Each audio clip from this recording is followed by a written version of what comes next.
Hey, you guys, it is me. We are interviewing another independent wrestler who also has been in the WWE UK NXT, and he will be in here shortly. We're just waiting for him to come in, and we will get started really quick. Hello. Hey, hello, how you doing today? How you doing, mate? Good to see you. Sorry Me that took too. so long for me to get on. Oh, no! It's okay. It's okay. It's okay. Yo, my, do you pick the school holidays? So all the kids are off school. Oh, okay. Yeah. So, what kind of holiday is it? It's just it turned just. It's like the kids just have like a week off school. It's no real holiday. Just half term. Okay. I'm gonna hold my. I'm hold my. Oh no, I'm upside down now. Hang on. Oh no, upside down again. I'll hold it like this. Yeah, it's okay. It's okay. How you doing, mate? I'm doing good. Uh, Good, good. First of all, I want to thank you for doing this. Thank you so much. Oh, anytime, mate. Anytime. Happy to do it. And guys, this guy's a big wrestler. I've been That's right. watching. That's right. I've been watching him since the NXT UK. That's right. That's right. Yeah. So my first question is, how did you get started into this business? So I was probably like you, big wrestling fan. I was a big wrestling fan when I was a kid. Okay. So I've wanted to be two things in my life: a dinosaur and a wrestler, and I became one of them. Okay. So maybe or maybe three, maybe a dinosaur, Power Ranger, and a wrestler. Oh, One yeah. of them works out. Oh, yeah. So I loved wrestling when I was a kid. When everyone else grew out of it, when everyone else grew up, I stayed a kid forever. Keep looking wrestling. And when I was about 17, 18 years old, that was when I decided to get in the train up to Manchester, going to Okay. the Grand Pro Wrestling Training School. And my original trainer was Johnny Brannigan. Ooh, And okay. so I started wrestling training there, and I was hooked, absolutely hooked, and never looked back. Johnny's the guy that helped me a lot in my career, helped me a lot in my life. Very thankful that I stumbled across him first, and not an idiot. You know what I mean? Okay. And like, how did you actually get into the NXT UK? So when I've been wrestling, maybe I've been wrestling a good few years. It might have been about 5 years. Okay. A guy called Robbie Brookside, who you may have heard of, Hmm. who's a very experienced, very well known, very well respected British wrestler. He Yeah. came and did a seminar at the training school for GPW, Okay. and it turned out, so I didn't know this at the time, but Robbie had just got a job as a talent scout for WWE. Wow. So at the end of the seminar, Robbie pulls me aside and says, "Can you send me a couple of promo pictures, a couple of matches, and I'm going to forward that on to the scouts at WWE, and we'll see about getting you a tryout." So about 6 months later, I got the call to go for a tryout at the O2 Arena. And I was only quite young at the time, and I was quite skinny and everything. So when I got that call for the tryout, I was thinking that this is it. I'm ready. I'm going to get signed. But when I walked in there, my God, these guys were monsters. There's like Yeah. all these guys are like 6'5", 300 pounds. They're these really, all of them really good looking athletes. These like fitness models, and here's me, this ugly dickhead from Blackpool, England. Oh, come on. And I'm like, oh God, I look like a baby compared to these guys.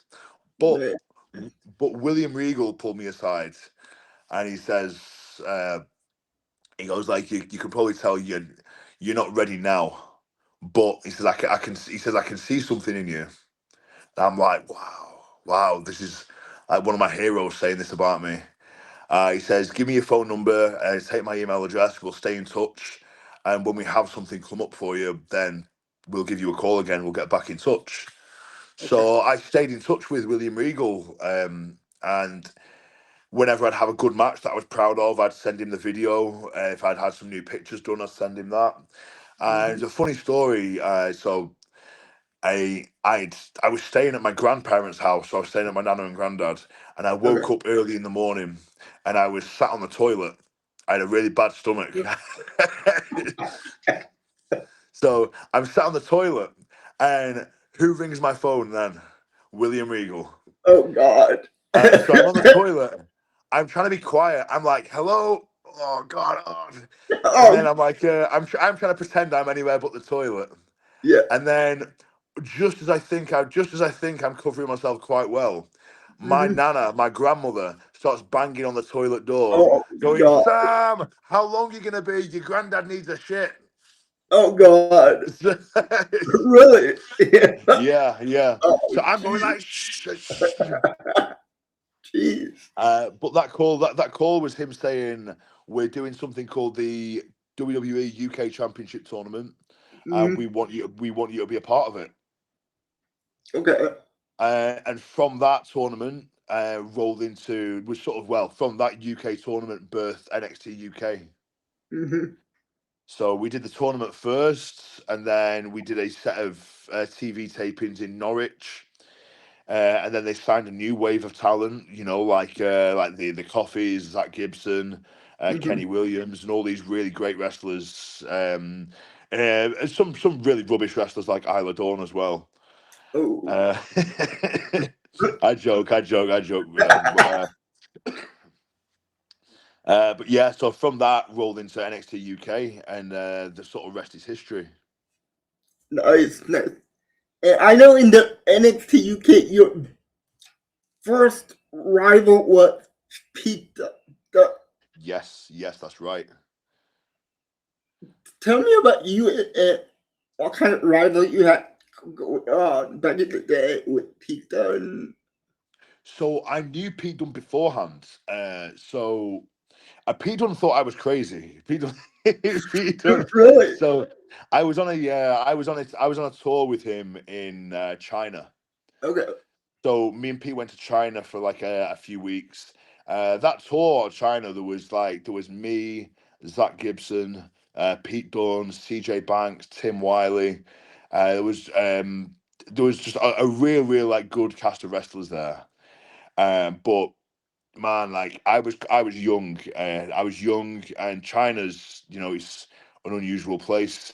And I was acting crazy the whole time. I was, like Pete Dunne was kind of like he was acting like my babysitter. Some days, Really? some days Pete would take me to the gym just to keep me out of trouble. Okay. I think he thought if we take him to the gym and if we tire him out, he'll be less hard to deal with it. you know Yeah, what I yeah. mean? So I knew Pete beforehand, but he was always an excellent wrestler.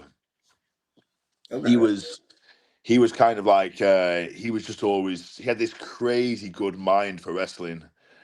Like I was like I thought I had a grip of the wrestling thing at Mhm. that point, but then when you get in the ring with Pete Dunne, he blows your mind, man. His ideas and the way he can take something so simple and turn it into something so the words just something so entertaining and something so intriguing. He can take the simplest idea and make it into something so eye catching and so um, sort of emotionally interesting.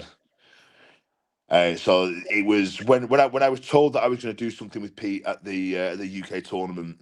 That was a real sort of it was an honor for me, and I was happy, really happy to be able to do that with him. That's cool. That is cool. Yeah. So I know you got to meet Triple H. Yes. How was that experience? So this is funny, right? So so the first time I met Triple H was when I signed my WWE contract. Okay. And I've been like, this guy's been like this guy's like, all wrestlers will tell you, like, Triple H is one of our heroes, right? He's one of the Yeah. guys that we grew up watching. Oh, yeah. But about a week before I met Triple H, Hmm. me being very silly, maybe this is me being very drunk and silly as a Oh younger lad. God. I'd been out in Manchester in England, and I had a fight. I had a fight in a bar and broke my hand. Oh God. So I reach my hand out. So without thinking, I'm trying to hide this broken hand Yeah. because I'm signing my WWE contract, and I don't want them to think that I don't want them to think I'm this crazy English hooligan. So, so Triple H says, "Nice to meet you," and he holds his hand out, Yeah. and he grabs my hand so fucking hard. In my hand, I can just feel every broken bone crunch in his hand. And Oh. I've got tears in my eyes. I'm like, nice to meet you Oh God. too. That has to hurt. Yeah, and the second time I met him was in Blackpool at the UK tournament, Yeah. and this was like you mentioned before, with Pete Dunne. So me and Pete Dunne are in the ring before the show starts, going through some of the things that we might do in our match. Triple H sees me throwing punches, Hmm. and he gets in the ring and he goes, "No, no, that's not how you throw a punch. This is how you throw a punch." And he starts trading punches with me. Ooh. And there's this moment where I'm like, there's just this crazy surreal moment where, like, when we talked before about like that little boy, that little Yeah. boy that's still in there who wanted to be a dinosaur. You know, I'm now in a WWE ring trading punches with Triple H, and That I'm is. like, I'm just wow. You know what is life, man? Yeah. That is. That's any little boy's dream right there. Exactly. Yeah. While you were in NXT, I was wondering what was Gunther there at the time too? Or no? Yes, he was. So he was signed about, I think, about a year into NXT UK being a thing, maybe less, Okay. because he made his debut at the NXT Takeover in Blackpool, didn't he? That was after the Joe Coffey and Pete Dunne main event. Gunther is he's as we know, he's a super megastar now. You know, I didn't get him when I met him. When I met him, like, I didn't understand him. Yeah. I didn't understand his personality. I didn't understand his stance and his attitudes to the business. Hmm. That's on me. You know, that's on me. Yeah. I didn't get him at that point. But that's just why he is who he is. He has a bigger vision for the business than most minds do, certainly than I did. Uh, he was, I've got some messages on my phone from him when from those NXT UK tapings. He watched one of my matches with Trent Seven, and he took the time to say, he took the time off his own back to message me and say, nice work, and complimented my work in that match. And from that point, I felt like I could message him and ask him for advice on some matches, which I Mhm. did maybe a small handful of times, and every time it was, really positive, really nice things from him. Oh, that's great. Yeah, no, he's really good. He's a good guy. He's also married to my friend Ginny, so I have to be nice. Oh, okay. Hey, there you go. There you go. That's it. Yeah. So when NXT UK folded, Yes. did you get any offers to go to the main roster?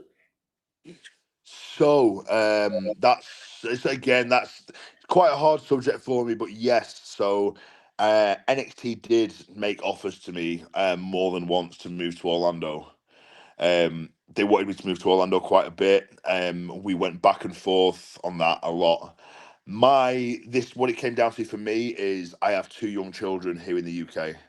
No, I right. have two young children here in the UK, and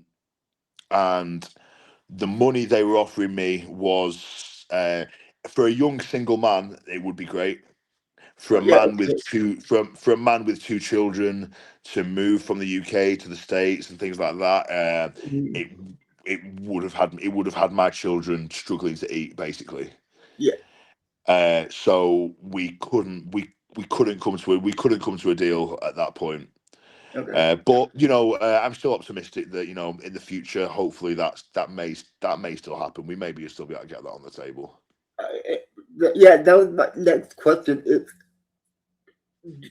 are you guys still in contact with the WWE? Or Yeah, there's guys. I have a lot of friends there.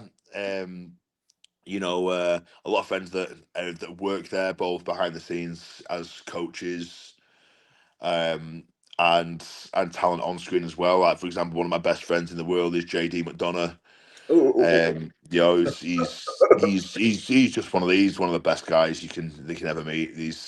Me and him were partners in crime for a long time. that He's we joked we used to joke to like our girlfriends that he was my he was my work wife. He's my wife at work. Sometimes his girlfriend would call him, and we'd be in bed eating pizza, watching a movie. I love that. I love that story. I love it. Yeah, yeah, I know AEW also came to the UK to do yes. show. What do you prefer more, WWE or AEW? I it's it just goes in cycles. They're both so good. They are both so good at what they do. There's periods where I enjoy what AEW are doing more. There's periods that I enjoy what WWE are doing more. I don't. There's no sort of tribalism over here. I certainly don't sit here and think, oh, AEW do it wrong, WWE do it right. I don't think WWE do it wrong, AEW do it right. I think they're both excellent at what they do, and I love wrestling. I love wrestling, love watching wrestling, love performing. I love all things wrestling. So the more wrestling there is, the better it is for everybody. Yes, it is. I know you had a big match a couple of days ago, I think. Yes, yes, yeah. I still have the bruises on my chest from all the Ooh, all Shrek's chops. Yeah. and I watched that match 2 days ago. Yes. Oh, did On, you? Yeah, yeah. yeah, on YouTube. On YouTube, that was a good one. It was a good one. Oh, that was a fantastic match. Thank you, thank you. But I Yeah, was, that's yeah. Oh no, go ahead. yeah. So that is, as you probably know, last year I had a big knee surgery, Yeah. so I had to have some time off for that. That match on Thursday last week. That's the one where I kind of like look at that and go, okay, I'm back now. Okay. There's I've got I've got a history of knee problems and knee injuries that have sort of plagued me. Um, I'm 34 years old. My knees are 180 years old. Oh come What I on. mean? So we can, we've had ACL reconstructions 3 times. Ooh. But that's funny. Like I can wrestle. It's funny that I can wrestle a 20-minute match, but getting up off the sofa now is like, oh, Oh man, yeah, yeah, yeah. man, yeah. I know what I know what you're talking about. Yes, that's it. Yeah. I did like the match, but I was kind of disappointed at the end of the match. Yeah, me too, me too, me too. I'll get him next time. I'll get him next time, man. Yeah, That's I was rooting hard for you. Thank you, thank you, thank you. You might have been the only one. You might have been the only one. Oh come on. There was a part in that match where at the start where they were all going, "Oh, Trent fucking said," Yeah, yeah, and I'm looking around like, "Hey, what about me? Come on." yeah. Oh man. But yeah, yeah, that was a fantastic match. Thank That was you, thank you. I'm that glad was you cool. think so.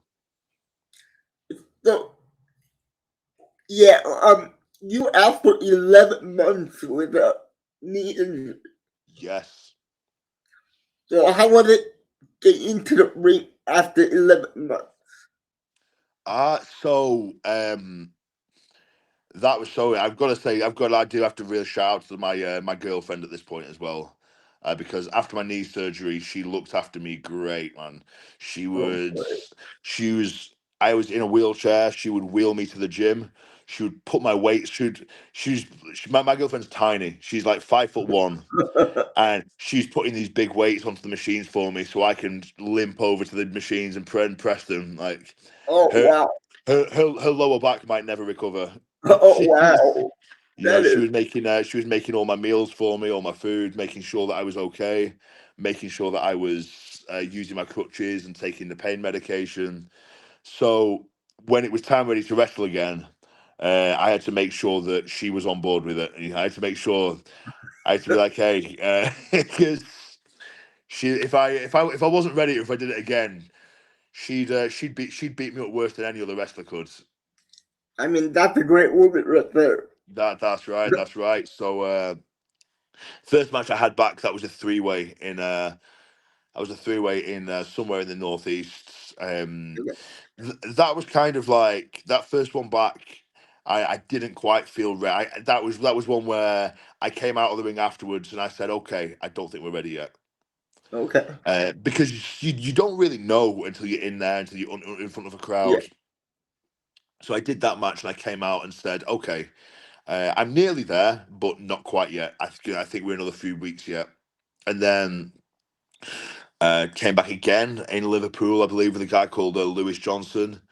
And Lewis is great. Lewis is so good. He's a guy that I think you'll probably see a lot more of as time goes on. Okay.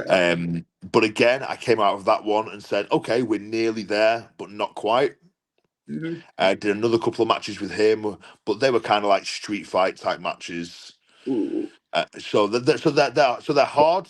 They're hard on the body, but you don't need to do lots. You don't need to do lots of running around or anything like that. So Yeah. it's easy on the knee. But this one, like you said with Trent, that's the first time that I said, okay, I'm back now. I feel 100%. I feel good. So, how did you get a title match with Trent anyway? That's so. This is a good question. So the promoters are Infinite Promotions were they're very good. They're very good to me. Okay. They're very very good, and I think they could see that with the knee injury and the time off. I think they could see that I lost a bit of confidence there. Hmm. So they could see that my confidence was at a low, and I was taking matches that were kind of lower on the card and a bit of safe and a bit of safe matches. Okay. And that match with Trent, you know that was John Kane and Liam Carr saying, no, this is where you belong. You deserve it. You belong in the main event. You belong at the top of the card. We believe in you. We believe in you. We trust you. Um, don't you ever doubt yourself. This is where you belong. Um, John Kane basically that day, when I got to the venue, he said, "Can I have a word with you?" And It's funny because John's not a big guy. John's not a big guy. I'm a big fella. Some people find me quite intimidating, and John just looked me in the eyes, put his hand on my shoulder, and said, "Don't you dare ever doubt yourself. Don't you dare have a crashing confidence. You're Sam GrandWell, and you're one of the best. That's why you're here. Go out there tonight and kill it." And that's what we did. And your name is Sam GrandWell. Yes. How did you come up with that wrestling name, or is that your actual name? So that is my real name. That is my Really? real name. So yeah, it is. That is my real name, and I'll tell you how I came to wrestle under that name. So I originally wrestled under the name Ricky J McKenzie, Okay. and when William Regal scouted me, he said he thought Ricky he hated the name Ricky. He said I'm too ugly to be called Ricky. Really? Yes, yeah, Jesus. yeah. That was his. So William Regal would always tell me that I could never play good. I could never play the good guy. He Oh, says really? you. Yeah, he says you're too ugly for Oh, God. that. That is He'd, heartbreaking. yeah, says I was like, oh dear, oh no. So he didn't have the name Ricky. So he says, "What's your real name?" Sam. He says, He says that's the one." Did I know in the WWE they try to give you new names? So, Yeah, yeah, so they can own that property.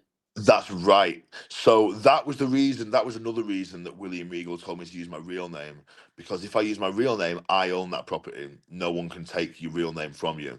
That was the logic behind that. But you are correct.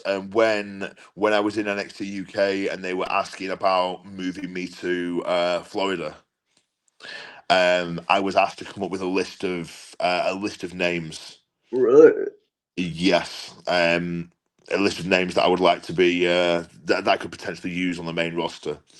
Uh, I'm not going to tell you what those names are just now because it still might it still could happen. Who knows? I'll keep them under wraps. But yeah, but you are right. They did ask me to come up with some names if I did move over to the main roster. If you do sign with the WWE, I would love to interview again. I'll in any day of the week. I'd love to come on your show. Love to be interviewed by you, mate. That is pretty cool. So Yeah, it is. It is. how many names did you come up with though? A big list. I think I came up with a list of about 10 names, and I was looking at there were like gangsters from Blackpool, like old gangsters Okay. from Blackpool, or like guys that are in gangs in the UK, sort of famous mobsters in the UK and things like Wow. that. Okay. I was looking at those names and I was sort of like chopping the names up, like taking taking like a first name from one and a surname Yeah. from another and making a little combo. Okay. Nice. Yeah, I'll say Yeah. I will tell you one that I came up with because I thought it was pretty funny actually. I was I was said, what about rugged Ronnie Sykes? Good God, that's horrible. That It's is so horrible. bad. Oh, sorry about that. No, It's so bad.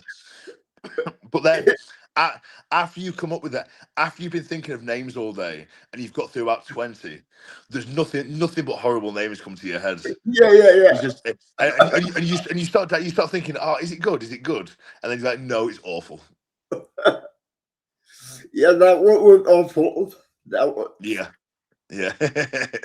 So, yeah, so like, really, Rigo told you that you can never be a baby face, Never be a baby face. It's too ugly to be a baby face.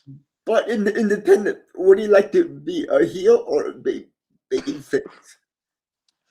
I like being a bad guy because Okay. um, if I've had a bad day, I can take it. If I've had a bad day, I can just walk through that curtain and I don't have to be nice to anybody. I love it. I love Yeah, it. but if I'm a good guy, I've got to be super nice to everybody. You Yes, you know, will. so yeah, so if I've had a bad day or if my kids have been driving me crazy or anything like that, I can just Oh, walk through they'll that be every curtain. day. That's it. I can walk through that curtain, be a heel, and just fuck you all. Yeah. So, you wrestled in the UK. You wrestled Yes, in China. Is there any yes, other countries that you've been to? yeah, a lot. Really? So the UK obviously, the Isle of starting close to the Isle of Man, Ireland, Pakistan, Spain, Wow. Italy, Poland. I've been to China. I've been to China a lot. So I did France, of course. Okay. Um, I did a funny. I went into a seminar recently in Belgium, and I didn't know where I was. I thought I was in France. It's one of those, I was like, I've had no idea until Amel, who ran the seminar, she gave me a little present at the end, and it was Belgian chocolates. Yeah. And I was like, huh? I was like, Belgium? That's weird. And she's like, no. She's like, no, it's not weird. It's not weird at all. You're in Belgium. Oh I was wow. like, oh, wow. I thought I was in France. Jeez. That's just one of those things in wrestling sometimes when you travel so much, you Yeah. sometimes you don't know where you've woken up. So is China the only Asian country you wrestled in? Or, So China, Hong Kong, and Pakistan I've been to. Is so you didn't get any opportunity to go to Japan or? I've not been. So I was in talks with Japan around COVID time. Ooh, okay. But with COVID, we didn't end up making it happen. Okay. And of course, obviously, I was still with NXT UK at the time. There was Hmm. some talk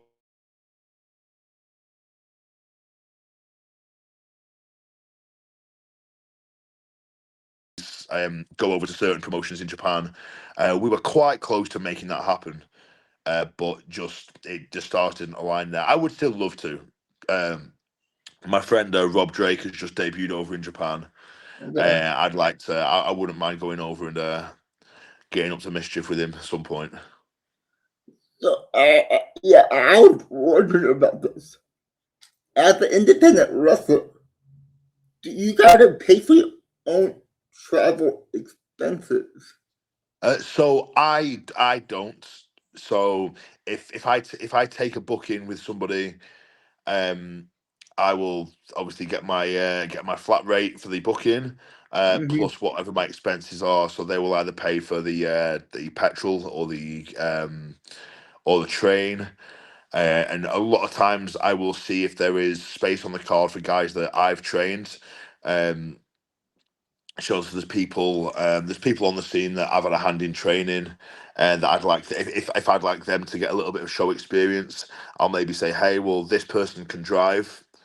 If they drive with me or drive, if we fill a car with these people, is there any chance we can get them some experience on the show as well?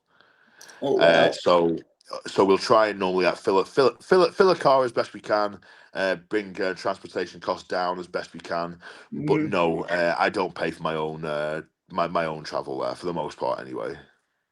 So I didn't know that you trained other people to be Yes, wrestlers. I've had a hand in training a good few people. So I used to take regular sessions at the Claw Wrestling School in Liverpool, Hmm. which is basically the feeder system for the promotion TNT. Ooh, Um, TNT, okay. I took some. I used to be trainer at the Pinfall Academy in Manchester. That is for that was the feeder system for Sov Pro and the Pinfall promotions as well. Well, all right, last two questions here. Yeah, yeah, Do you have any matches that are coming up now? yes, yes, I do. So I am really looking forward to. This is one that I'm looking forward to. Some of them are coming up, but I can't mention yet because they haven't been announced. Okay. Um, in a what I'm looking forward to in May, big is in Holland. I will be wrestling my good friend Rob Drake there, which is what I'm looking forward to. Okay. We have the 6-man main event at Grand Pro Wrestling coming up All right. pretty soon on March 1st. I'm wrestling a trainee of mine called Jack Johnson, who I'm very, very excited about. He's a great guy. Wrestling him on Easter Sunday. Okay. Wow. There will be more coming up that I'm probably forgetting as well. I'm terrible. I'm terrible with my own diary. I'm awful with it. Again, this is one thing that my girlfriend's a lot better at than me. I'll get a phone call from a promoter and she'll say, and they'll be like, "Are you free on this date?" And I'll be, "Yeah, of course I am." And my girlfriend will be next to me and going, "No, you're not." Like, Oh wow.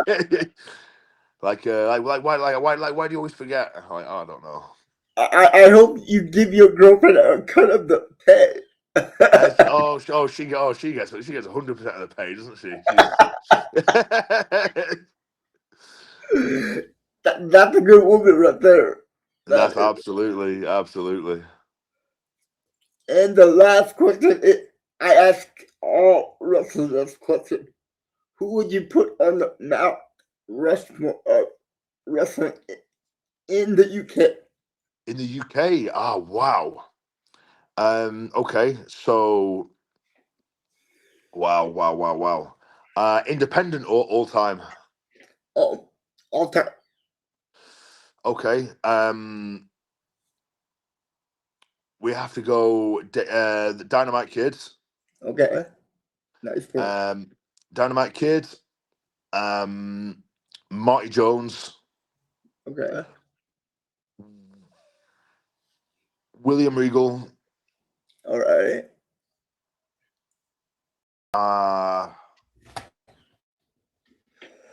Pete Dunne.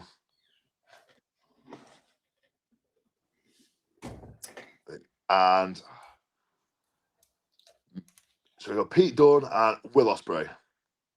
Ooh, Will Ospreay, man. Yeah. You're not gonna put yourself on there? Not Mount Rushmore. No, not Mount Rushmore. That would be people will say I love myself too much if I do that. Hey, that's okay. That's okay. They'll say I'd put my ego. I'll put my ego aside for the Mount Rushmore. We'll go. They can be the Mount Rushmore. I'll have my own mountain next to it. Oh wow, okay. Now that's a big ego right there. That's the big ego. They can be Mount Rushmore. I'll be Mount Everest. Wow. I like the answer though. I love the answer constantly. Yeah.